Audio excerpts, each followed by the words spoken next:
Just waiting here to make sure we're getting good system readouts and stuff, and I'm going to check those bit rates as they unfold. I imagine they're going to be low as usual. Hopefully we can get some more Wi-Fi waves into the room by doing that. All right, everybody. Today we're going to be talking about Manny Grossman, Wendy Savino, David Berkowitz, and just some more insight on composite sketches from someone who has a passionate obsession with them. Okay, well, I want to first cover a news article that I read. It's from Medium.com. This guy's name is Criminal Justice Chris. And he thinks he's very intelligent, folks, but we're going to talk about his stuff here. All right, let's keep going, keep building up our... And at some point I may want to go grab a vape from the other room that's charging. Okay, I'm going to do a window capture, and we're just going to tackle this news article as it unfolds. Make sure everything is nominal here. Cool. Okay, what you guys are now seeing is this Medium.com blog post called Guilty Until Proven Innocent. Wendy Savino, the Grossman Files, the NYPD, Politics, the Mafia, David Berkowitz, and the Sons of Sam. Right off the bat, guys, I want to mention here that there's clearly some personal and probably resent-based biases involved in the creation of this blog post, because whenever we see something like guilty until proven innocent, that just kind of goes to show us what side of the spectrum these people are on.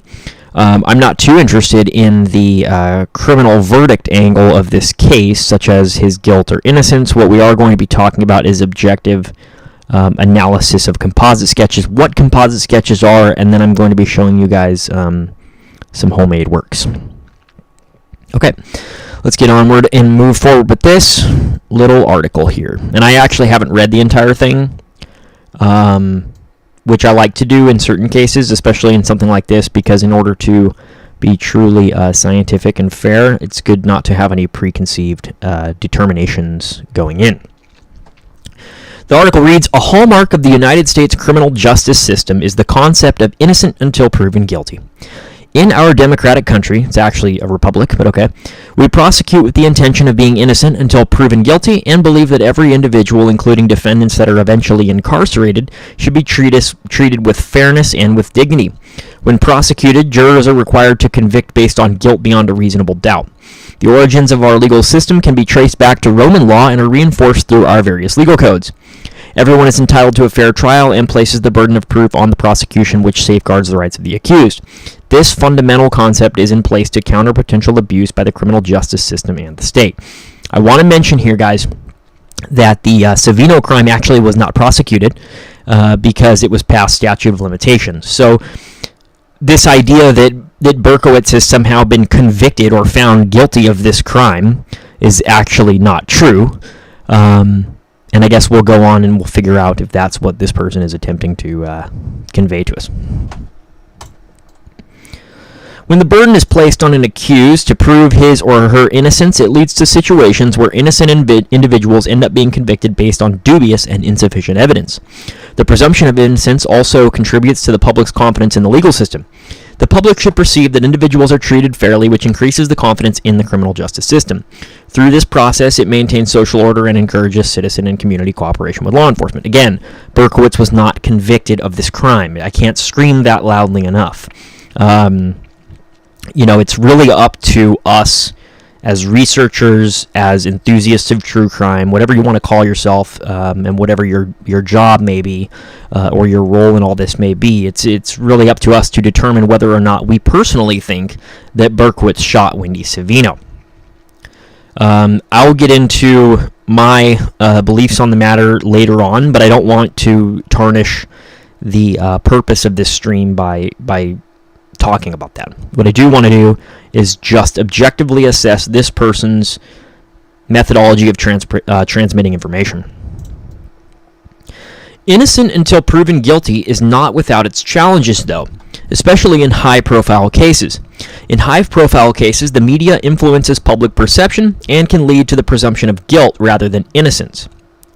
Again, guilt is a conviction. When you are found guilty of something, that means you have been convicted of that. You can plead guilty or plead not guilty, but the conviction of guilty is a specific criminal event that happened, a specific criminal justice event that happens. Nobody has convicted David Berkowitz for that shooting. What we are doing is, as researchers, as historians, as enthusiasts of true crime, we're looking at what we personally believe occurred here. And I'll get into that at the very end. I'm just going to try to keep my beliefs out, and then we're going to talk other things as we go. In more recent years, true crime podcasts and series have increased by 400 times due to Americans losing their jobs during COVID-19, experiencing financial difficulties, and having too much time on their hands. When scenarios like this happen, Americans need to be more vigilant to ensure the principle of innocent until proven guilty is upheld. This applies to the courtroom and in society in general. Again, Berkowitz was never proven guilty. He was never convicted of this crime. It is the opinion of the NYPD that Berkowitz committed this shooting. It is the opinion of Manny Grossman that Berkowitz committed this shooting. He was not convicted for this crime. Case in point, the recent allegations in June 2024 against David Berkowitz. Again, that's not case in point because he was not convicted. On April 9th, 1976, at 11 p.m., as reported by the New York Times, Wendy Savino was shot in the parking lot at Nina's restaurant in the Bronx. Wendy Savino and her husband, Joseph A. Savino Jr., took separate vehicles. He left before his wife, and following his departure, she was shot multiple times with a .32 caliber. Her injuries were significant, causing permanent damage to her face and one eye, but she fortunately survived the shooting. Let's see. Following the shooting, it was reported by multiple media sources that witnesses saw the shooter flee with other men. Okay. Remember, we frequently get events like this happening. We see this in Columbine, where it was reported that there were 3 or 4 shooters present in the school. And I'm not exactly sure because I didn't prepare any sources or citations for what I'm about to tell you. But very, very frequently we see something happen, and the initial rumors suggest or otherwise state that there are more people involved than there really are. And a lot of times this happens just because of chaos in the moment. It happens because witnesses to the crime are seeing individuals completely unrelated to the crime who are either behaving suspiciously or running away from crime scene areas, which is generally what the healthy human mind does when a shooting takes place. They run away from the shooting, right? Okay. The Daily News, the Olympian, the Kansas City Star, the Lubbock Avalanche Journal, the Springfield Ledger Press, just to name a few. At no time did the NYPD reach out of the media sources to ask for retractions or corrections related to the reported witness statements. Nina's was on a highly trafficked road. So that's what we're probably seeing here. The shooter was allegedly, or according to this article, seen with other men fleeing because usually when gunfire erupts, people run away from that crime scene, and oftentimes witness reports or testimony is just not accurate.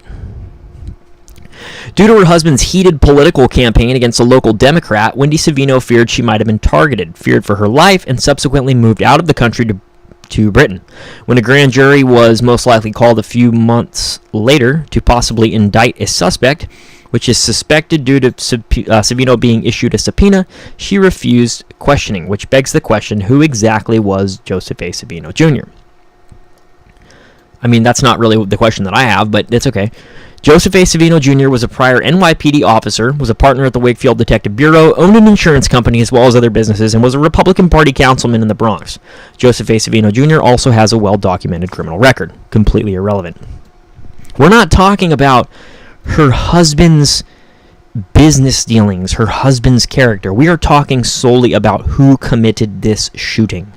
It is irrelevant, her husband's history. And this is the kind of thing that you often see in true crime when people are trying to either push a narrative or sort of muddy the waters. They like to point to the character of totally unrelated people who were sometimes the families of the victims and so forth. In Daniel Illich's The Briefcase Man, Volume 2, he writes about the shooting at Nina's restaurant, noting it was well known that Savino Jr. was involved with the mafia. Illich knew about Savino's background because he had security clearance and purchased a restaurant of Joseph A. Savino Jr. when he ran into trouble with the law in the late 60s. Okay, I'm not sure because I'm not from New York and I don't have experience with the mafia. I have experience with other criminals in different places. But as far as I've heard, the mafia generally doesn't shoot people's wives to send political messages. So let's... And also, too, it's important to remember the NYPD did go down that road and were unable to find connections, were unable to substantiate those claims. There was absolutely no base so far that has been found to prove, beyond my personal doubts, that Savino was shot because of supposed mafia dealings. Illich writes, Nina's was a well-known hangout for the five families, the five borough district attorneys, politicians, and other influential people. It was a restaurant where long business meetings were held. Large business transactions were taken care of with a simple handshake. Nina's was owned by Joe Greco, Mike Greco's twin brother. Mike owned Mike's Deli in the Bronx, a popular establishment, and was also involved in the filming of A Bronx Tale and 6 Degrees of Separation. Nina's was well known for a mobster that was found hanging on a meat hook in the kitchen. When Joe Greco was questioned by the police, he said he didn't know who did it or how the body got there. Illich writes, this added to the mystique of Nina's, making it a popular dining destination. In Judge Fino's book, My Life in Politics, it lists Savino Jr.'s crime in the late 60s. First-degree perjury and stolen merchandise.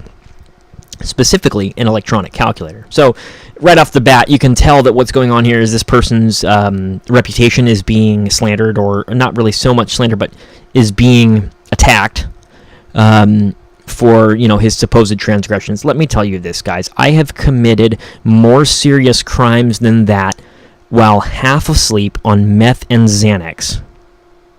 This is not a very serious crime. While an electronic calculator doesn't sound like much by 2024 standards, in the late 60s they were prototypes and new to the market. Again, this is not a violent crime. This is not a very serious matter. It's the theft of a fucking calculator. For example, HP released the first fully electronic model in '68, their 9100 series, which was priced at $4,900. Adjusting to inflation, the cost today would be about $45,000. I've still basically committed more serious crimes than this. And this was in the 60s anyway. So this crime didn't happen in the 60s. It happened in 1975. What year did that occur?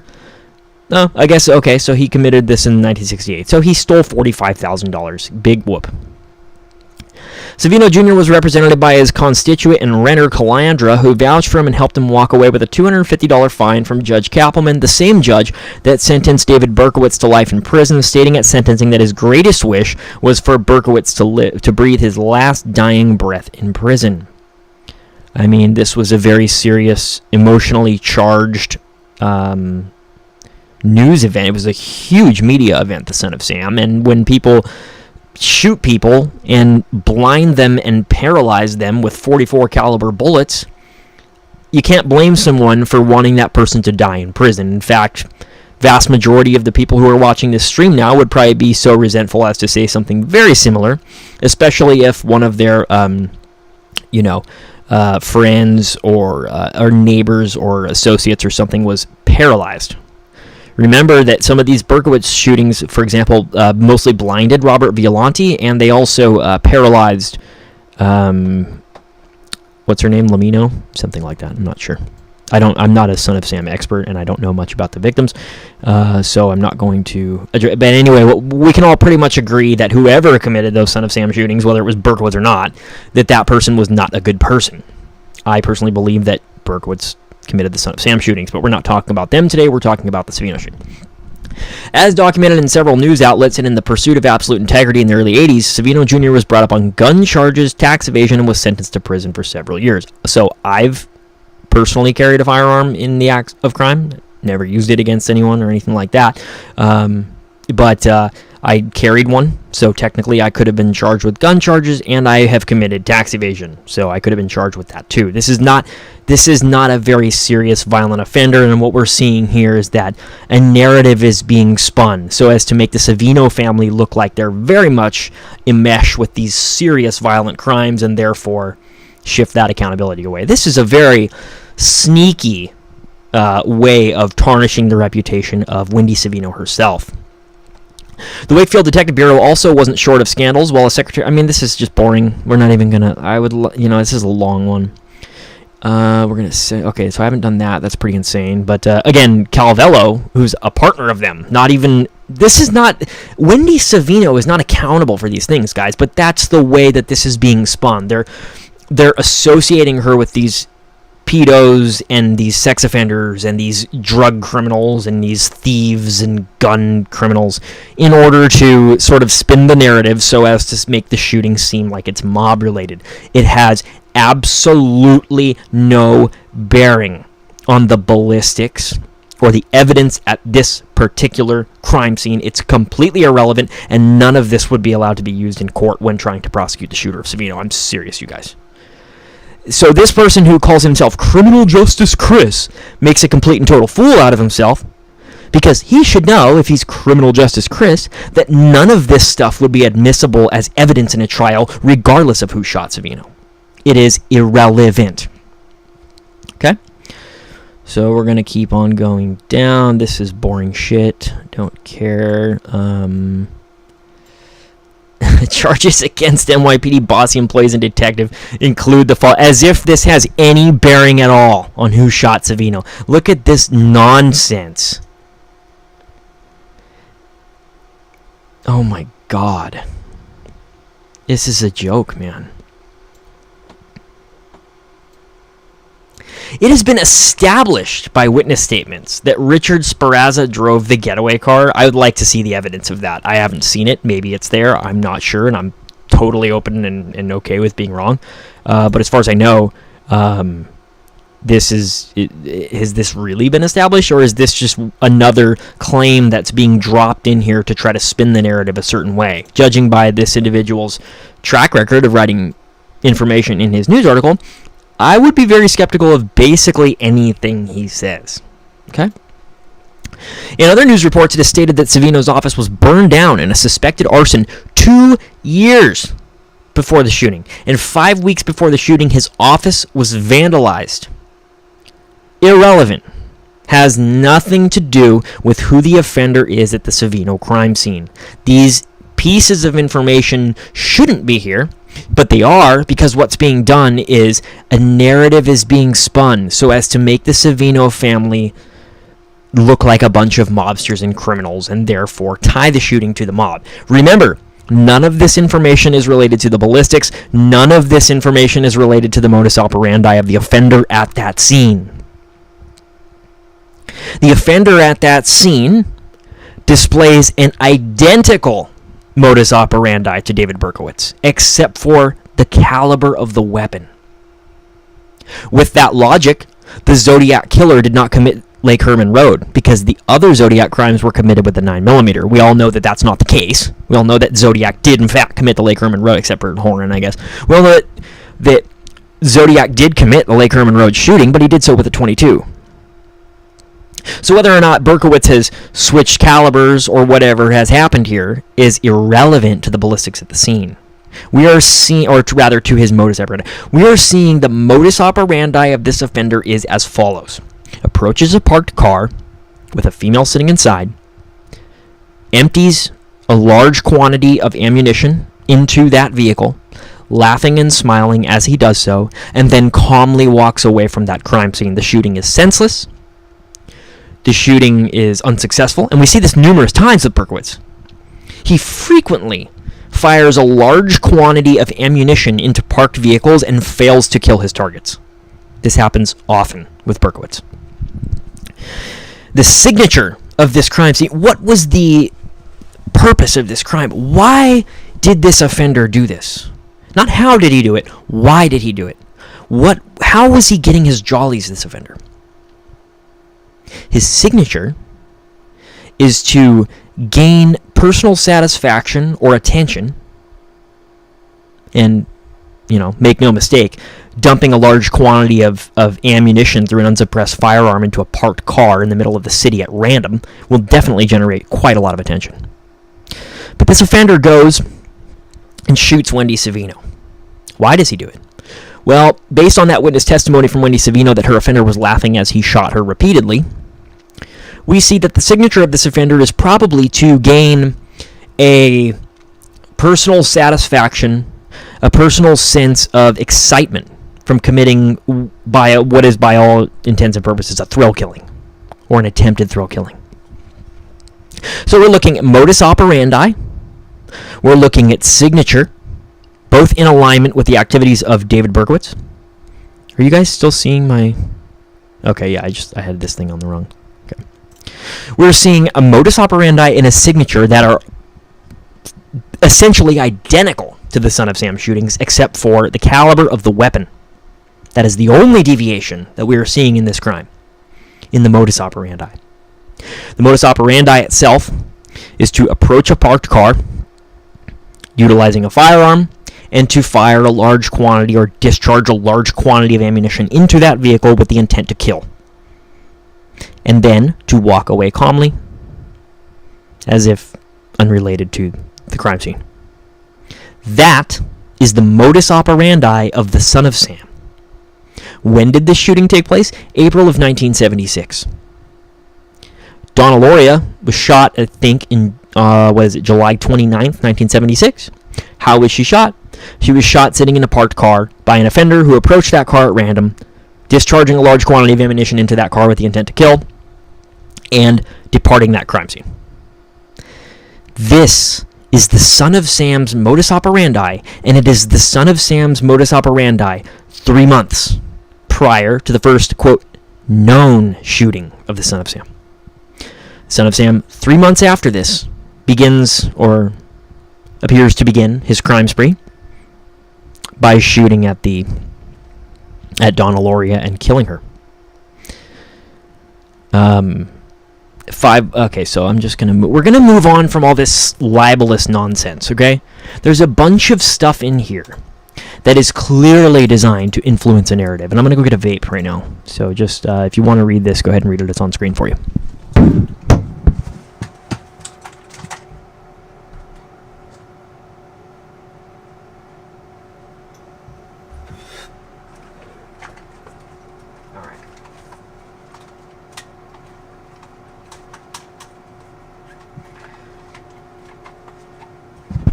You guys know that I like to cite precedents, and I like to study certain specific cases about which I am a complete and total nerd, very similar to the research of Manny Grossman with the Son of Sam, and I'm that way about the East Area Rapist. Well, with the East Area Rapist, all of the Sacramento crimes by the EAR were linked to the DNA crimes in Contra Costa County and down in Southern California where I live by modus operandi. They were not linked by DNA, they were linked by modus operandi.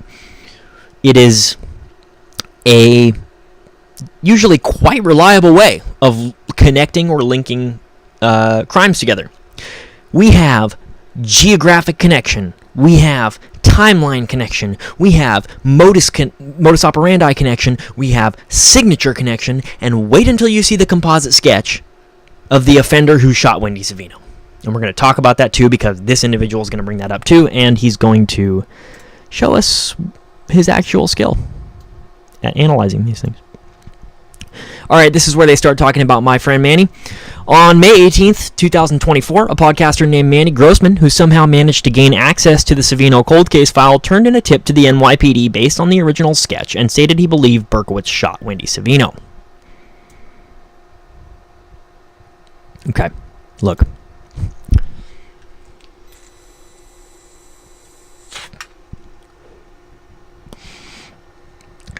Grossman was initially influenced or inspired by the likeness in that composite sketch.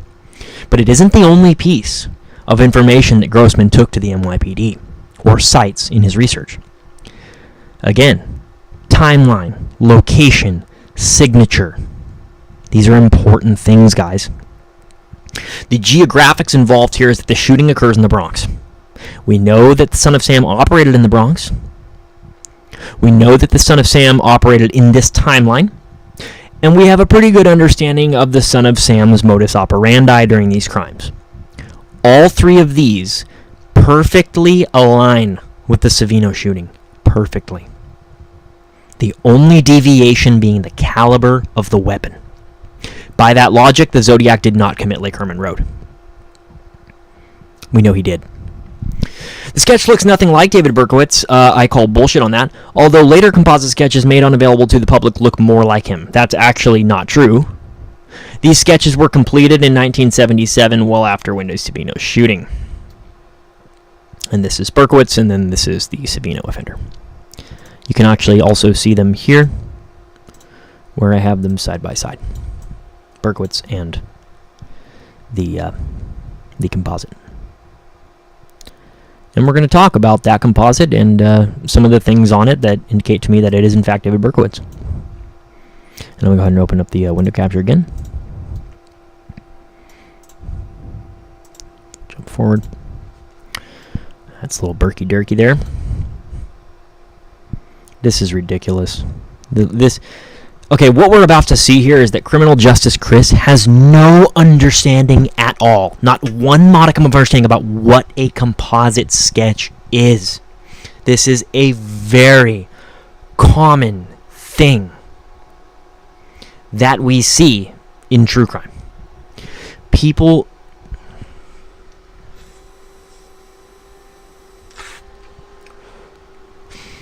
very commonly look at composite sketches, and because they are not photographs, they seem to take objection with minor deviations in the appearance of the composite versus the appearance of the offender. They fail to understand what a composite is truly designed to do. As the reader can see by comparison, the eyes of the suspect in the sketch are far wider than David Berkowitz's. That's because it's a composite sketch. You understand? It is not a photograph of her shooter. It's a composite sketch. There are differences, and we're going to talk about that a lot. The hairline is wrong. So what? The hair texture is wrong. I mean, ridiculous. Again, not a photograph. The nose is... I don't even know what to say here. Look at how stupid this person appears to be. Because of their own claims. These are not... I'm not just saying this, guys. The sketch is clearly of a male of Italian-American descent. Oh, is it? Clearly? You can tell he's Italian from this photo? Might look like that. Here's what I can tell you about this offender. That he is a white male adult, 20 to 30 years old. The description claims 5'9" to 160 pounds. And that's about it, actually.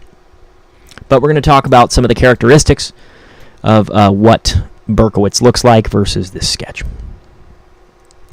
When detectives went to the Sean Gunk Correctional Facility to interrogate Berkowitz, he adamantly denied shooting Savino. He offered to take a polygraph test. The detectives refused. Do you know why? First of all, a polygraph test is not admissible in court. Second of all, this entire case can't be prosecuted. Why would they spend the money and the time polygraphing a known sociopathic liar who bald-faced lied on television in 1993 claiming he didn't shoot Carl DeNaro? He's an admitted liar, an admitted gun-wielding offender. When Berkowitz told him the caliber she was shot with, .32, informing he had been told by one of his friends he had seen on earlier podcasts and the allegations, the detectives disregarded that his friend had told him. Not that I know. Maybe that's true, but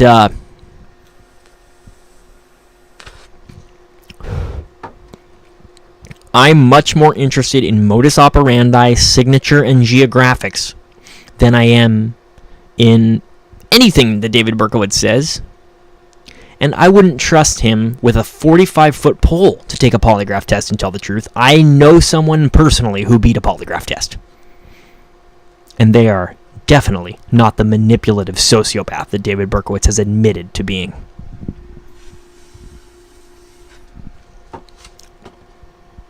In a media interview, a detective told the reporter that they had tripped Berkowitz up on the caliber of the weapon. To date, the media outlet that published the interview has not made corrections, presumably because the NYPD has not alerted them to the misleading statement. One detective who interrogated Berkowitz was investigated. This is ridiculous. Completely unrelated to the ballistics at the scene. The evidence at the scene. The circumstances at the scene.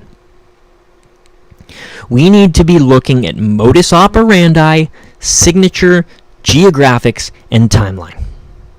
That is what is going to give us the best possible chance of identifying this offender.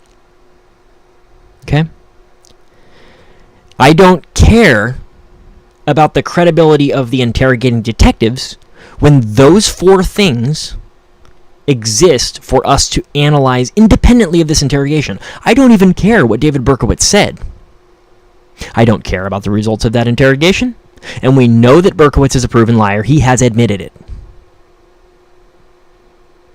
Berkowitz has told us with his own mouth that he is a lying, manipulative, attention-seeking lunatic.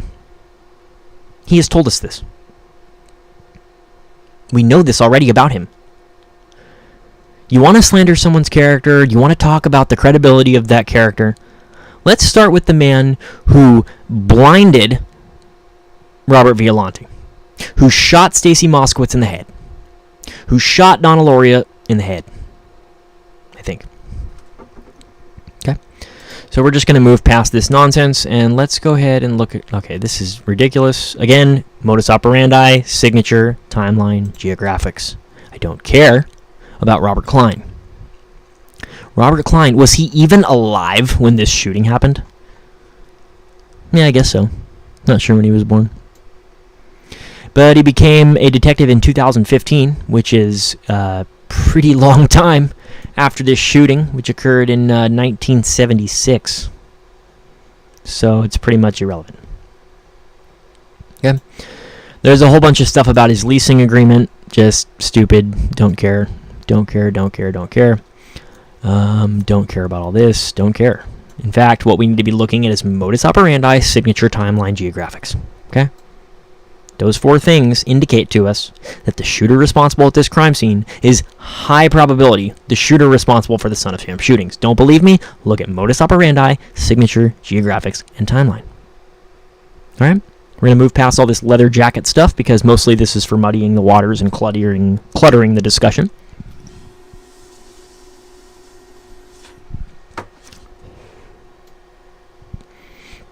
IBI security. Now, unless he has some kind of an alibi that puts him being sought. Okay, further employment records are being sought to demonstrate Berkowitz was working.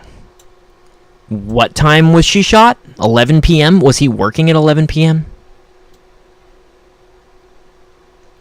In fact, this person seems to indicate to us right off the bat, through their own words, that they have, at the present time, no proof that Berkowitz was working that day. And even if he was, the shooting took place well after the end of any reasonable workday. He also worked on Fridays. People commit crimes after a workday all the time. I have done that. I've worked, gotten off work, and then gone off to sell drugs. This happens. People know that this happens. It's ridiculous.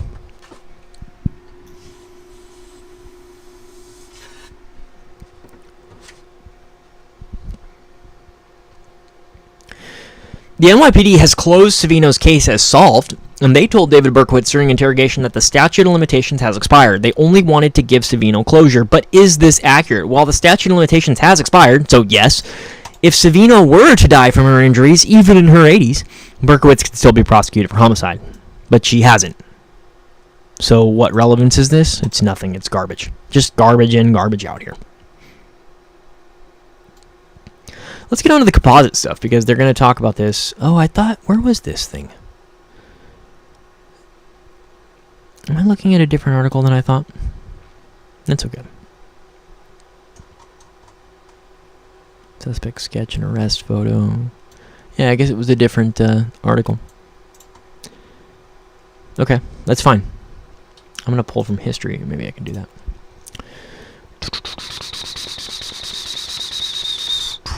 Let's see here. Have anything? Nothing serious. Okay, let's just talk composites for a little bit, because I love composite sketches. They're my newest passion. My wife is blowing up my phone. Stand by.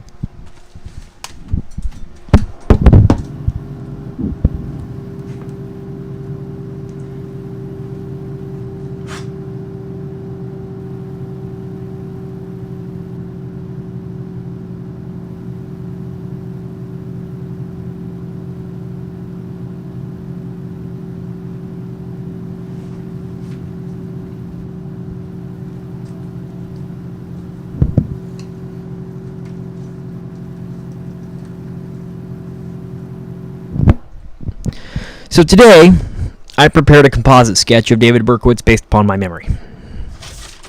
In all of its glory, this is my composite sketch of David Berkowitz. I understand that some features are exaggerated, and we're going to get into why. Okay?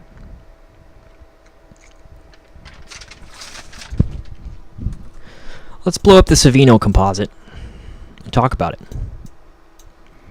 Okay. There's going to be differences in any composite sketch.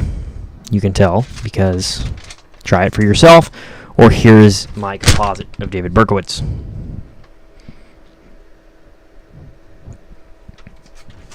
Composite sketch is not a photograph. A composite sketch is designed to give a general understanding of the likeness of an offender, and it's also for making certain hypothetical observations about an offender's features. We talked about this in yesterday's video with Berkowitz.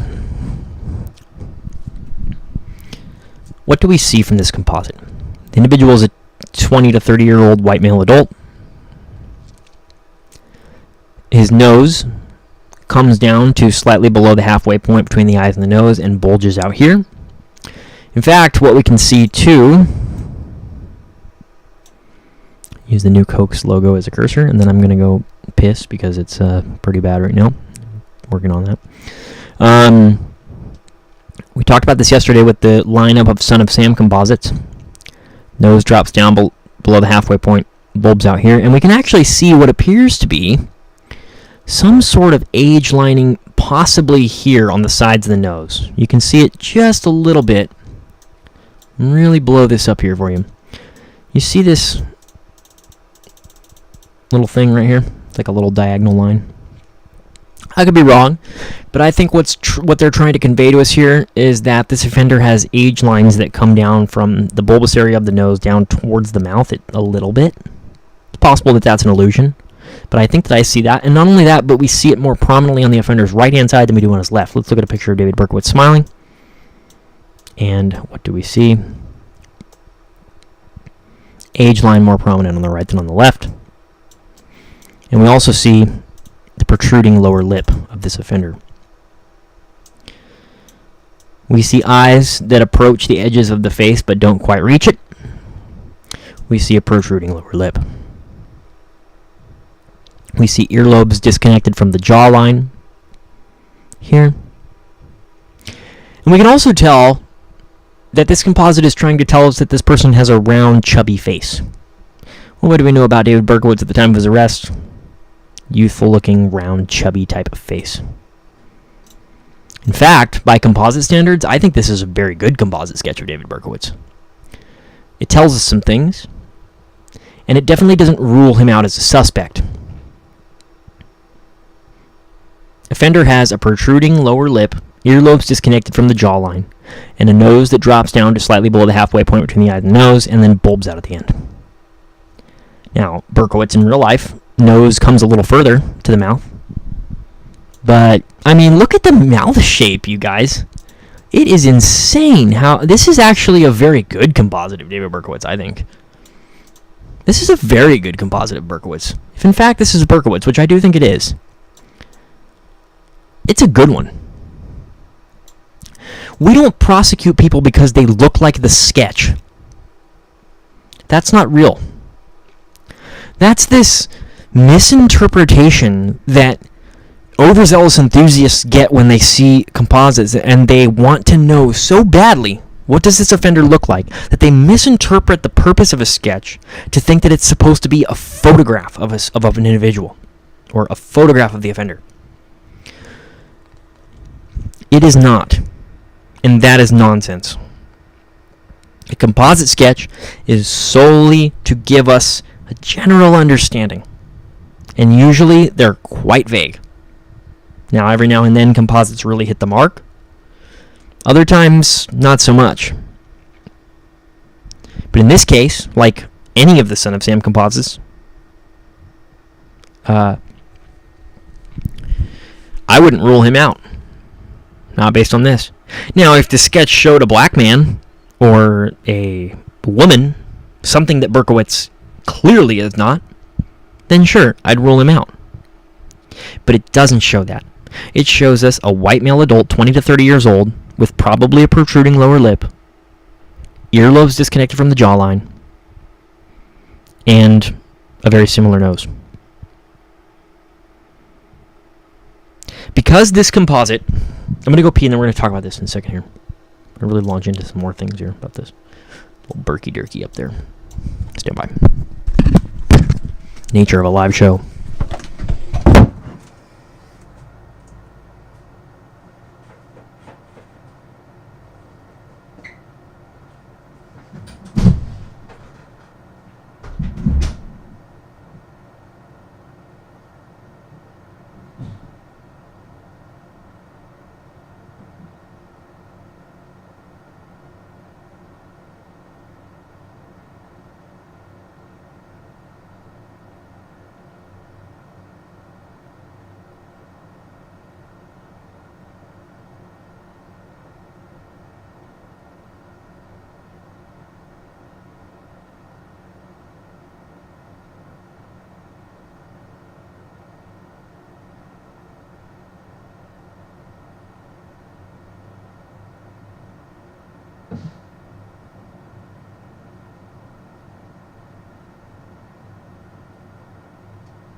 Okay.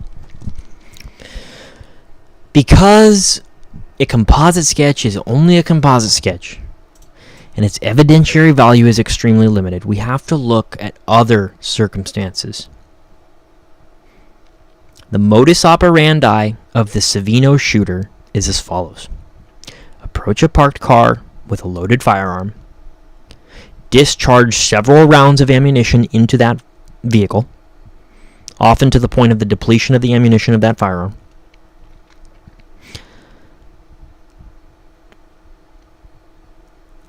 then leave the scene.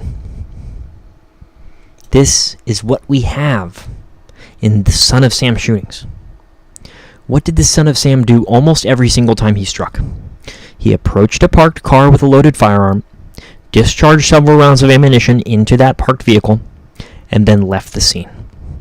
They are blitz shootings, they are random, and they are extremely aggressive, violent, quick-moving, dynamic events. At the Savino crime scene, we have the exact same modus operandi. The only difference is the caliber of the weapon. We frequently see offenders change the caliber of their weapon based upon contingencies such as, my victim survived. That's what happened to Savino. And we see other similarities like that with the Zodiac case. Okay? In the Zodiac case, the Zodiac killer used a .22 caliber weapon at Lake Herman Road. He allowed his victims to exit the vehicle. When this didn't go exactly the way he wanted it to, because Betty Lou Jensen was shot numerous times before she collapsed approximately 21 feet away from that vehicle, the next time that the Zodiac killer struck, he brought a higher caliber firearm, and this time he didn't let the victims leave the vehicle. He shot them inside the parked vehicle. Very, very similar type of adjustment going on here between Savino and the known Son of Sam shootings. You could make a very reasonable, very believable, very logical, very level-headed case that the offender at the Savino crime scene utilized a .32 caliber weapon, his victim survived, and so he graduated to a .44. We see this a lot in these types of offenses. But let's just look at basic, point-for-point modus operandi. The Savino shooter approaches a parked vehicle with a loaded firearm, discharges several rounds of ammunition into that vehicle, and then leaves the scene. The shooting is random. The shooting is a blitz attack. There is no warning. There is no words spoken between offender and victim. There's very little interaction between offender and victim. There is simply the approach, the gunfire, the escape. Let's look at the signature. Why did the offender do this? According to the witness, Wendy Savino, as the offender shot her, he was smiling, laughing, cackling. Is this a trained mafia hitman? Which is what criminal justice Chris wants to insinuate, I guess. I don't think so. I think we're seeing a signature of an offender that is essentially personal excitement or satisfaction from the act of a random shooting. We now have modus operandi and signature. But to make matters worse for Mr. Berkowitz, let's look at the location. The Bronx, New York. Numerous Son of Sam shootings. The Bronx, New York. Timeline. The Savino shooter struck in April of 1976 using a .32 caliber weapon. The Son of Sam shootings began, officially or historically, in July of 1976 with a .44. It would be one thing if the Savino shooter used a .45, I guess, and then downgraded to a .44. That would be weird. Or it would be one thing if the Savino shooting was carried out with a revolver by a forensically aware offender who didn't want to leave shell casings, but then the Son of Sam shootings were carried out with an automatic which ejected shell casings and showed limited forensic awareness. That would be completely different entirely. But that's not what we see between Savino and Son of Sam. We see exact same modus operandi, save for the caliber of the weapon. Signature, personal excitement for the offender in the course of that shooting. We see that blitz attack, random target, No, not at all. This is a very rare type of crime, guys. This doesn't happen every day. If this happened every day, we wouldn't be going outside. This is a very specific type of crime. A blitz attack on a parked vehicle using a revolver, I believe. I think it's a revolver. I don't think there's shell casings present at the Savino crime scene. But I could be wrong. I don't know. Even if there were shell casings, that doesn't lean against Son of Sam. It actually leans towards it because it would show that the offender is developing forensic awareness. He's learning that he dropped shell casings one time. He doesn't want to do that next time. And as far as I know, it's, but I'm not a Son of Sam expert. What I can tell you is that modus operandi, signature, timeline, and geographics all align. And that is powerful. Live from a spinning ball, this has been the